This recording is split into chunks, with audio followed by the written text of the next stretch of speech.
to them.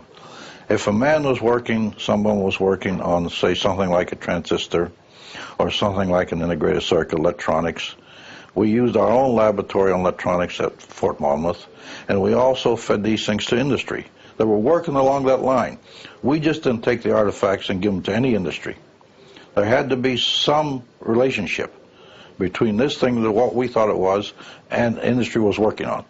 That's where we put the material into. Like Monsanto, they worked on the fibers. And they had to be in the business before we would finance it and put the project in. Then in the second or third stages, we actually would give them one of the artifacts to analyze, but not in the first stages. And the hold we held on them, it was our money. It was research and development money. Now, that's what American Computer's going to come back in. You were financed by money that came from the American people, and you took royalties. Let them fight it out, though. That's what they're fighting it out now. And if they want to fight, let them fight. We accomplished our mission. The integrated circuit turned into a supercomputer in 30 years. And we were a little bit worried about that, like I told the general. What are we unleashing on the world, General? We don't know what this thing will end up. What if it integrates with the brain? Are we going to create a race of monsters? And the general thought, and he said, here's what his exact words. He said, well, Phil, let's hope that the people come after us recognize this danger. And possibly, he said, it won't be in our lifetime. Well, it wasn't in his lifetime. He died 3 years ago. And so that's some of the instructions that I operated under from General Trudeau and how we did it. And the artifacts that were given to you, can you make just a rapid, quick list of them? Well, it's in the back of the book, a quick list. It was transistors, fiber optics, integrated circuits, laser, and super tenacity fibers. Those were the important ones. There were other things I did too, like in the Gulf War you read about spent uranium warheads.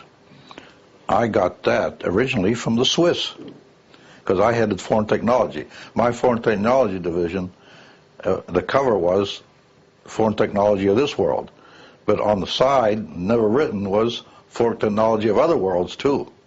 That we didn't make public, because we'd have been tabbed as kooks immediately. They'd have destroyed our organization and our budget, and we knew that. After all, we had had experience. I was on the White House for 4 years. I knew how the government operated. General Trudeau knew how the government operated. And the other people I worked with, we were familiar with the government. We were familiar with CIA's operations, State Department operations. We knew this. We knew the way they operated and who the people were. In fact, I discussed this very thoroughly with Robert Kennedy, at the time Attorney General, the President's brother. He and I discussed this exact problem. He knew about the flying saucers. I talked to him about it. I used to meet him when he was Attorney General right in his office. Was also President Kennedy informed about it? Well, I don't know for sure, but what went to Bobby went to the President also. In fact, before I testified when I testified in 1962 on my 4 years at the White House, before I consented to testify, I told him if I get a subpoena, I told him you still can't make me talk if I don't want to. The deal was, and Senator Eastland, Chairman of the Judiciary Committee, promised me, I told him I will testify under one condition, not that you put it in the files and let it gather dust. Since I take all the risks, I will testify under one condition, that you put this testimony in the hands of the Kennedy brothers. Senator Eastland assured me he'd do it personally, and he did. And that's why the Attorney General called me. He wanted to discuss my testimony first. Okay. And let's go back to the subject of the artifacts. One particular artifact was a sort of night viewer or something like that. Yes, it was. I had two objects. One looked like a flashlight, a small flashlight.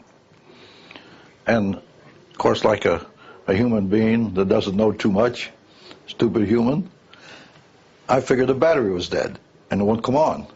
There was no battery in it. But that's the way all we knew.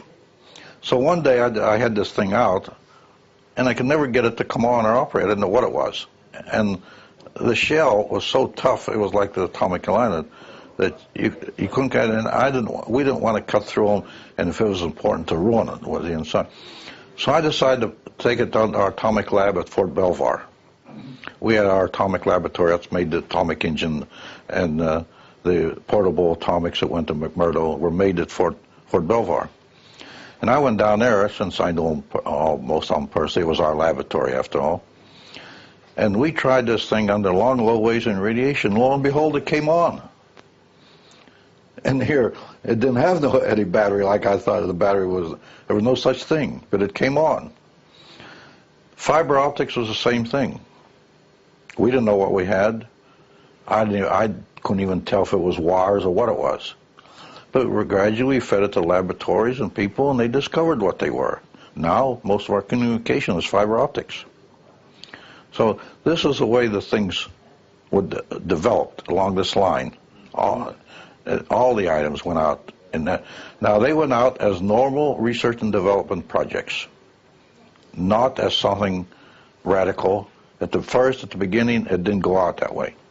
We would start them and then watch it, and eventually we would feed them the object. And the viewers? What's that? The viewers. Night viewing device? Yes. Well, actually they're called image intensifiers. The simplest word is night viewing devices. That mostly, they came from, we used two sources. One was the German infrared, which was pretty good, and the other was the eyelid of the extraterrestrial. These extraterrestrials can see in the dark. Actually, the eyelid was a light collector, and behind we made an item that collected rays and reinforced them. And that was the beginning of the night viewing device, or integrated imaging devices, we call them. A general entrusted me that I went down to investigate the lab to see how they were coming along, and I took a German scientist with me. And we looked at the lab, and at first the commander said he had misgivings when he heard I was coming. I told him, well, I have that bad a reputation of being a hatchet man.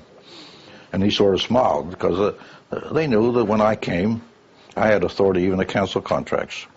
But they didn't know that I was carrying in my pocket an envelope, their budget. And when at the exit interview, I told the commander, well, you had misgivings I was down here. We looked over your work, and you're doing a good job. In fact, look at my German friend there. He never smiles, and he liked what you're doing, what he saw here. So this time, instead of a hatchet man, I'm going to act like a Santa Claus. I pulled the envelope, and the decision, the general told me, if you're convinced that they're doing a good job, give them the budget. Okay, let's go back. And I handed them the budget. So I was a good guy then. I did the same thing on radiated food. The general and I took off one day in a helicopter, went to Richmond, Virginia.